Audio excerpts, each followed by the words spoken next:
যে কথাটি বলছিলাম যে দুনিয়ার ক্ষেত্রে সমতাকে কেউ যদি লক্ষ্য রাখে সেটা জায়েজ, কিন্তু উত্তম হচ্ছে, মুস্তাহাব হচ্ছে দিনদার চরিত্রবান পেলে বিয়ে দিয়ে দাও।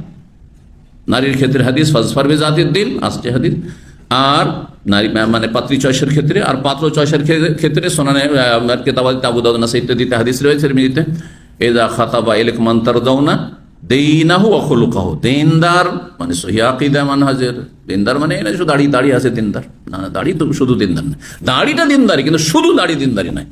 নামাজ হ্যাঁ গুরুত্বপূর্ণ নয় দিনদারি, কিন্তু শুধু নামাজ দিনদারি, নামাজ পড়ে কিন্তু মাদ্রাসায় সিজদা করে, দিনদারি হলো নাকি?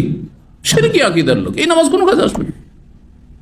তাহলে দিনদারি সার্বিক দিক থেকে আগে আকীদার ক্ষেত্রে 5 টাইম নামাজ পড়ার ক্ষেত্রে নিজে থেকে ফজর উঠে যায় কিনা, নামাজের ক্ষেত্রে দিনদারি আমি পরীক্ষা করবো যে ফজরে নিজে থেকে যাই না, ওকে জাগিয়ে পুশ করে নিয়ে যেতে হয়।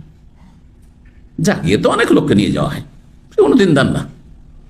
সে কাউকে জাগিয়ে নিয়ে যেতে পারে যদি, তাহলে জানবো যে সে দিনদার। নামাজের ক্ষেত্রে এভাবে পরীক্ষা করবেন। আজকে একজনকে বললাম ভালো পয়সাওয়ালা আমার আত্মীয়, বিয়ের ক্ষেত্রে আমি পরীক্ষা করব এবং তুমি এইভাবে পরীক্ষা করবে, সে যেহেতু আমার জুনিয়র পয়সাওয়ালা হলে, বললাম যে ফজরে নিজে থেকে উঠে যাচ্ছে দিনদার।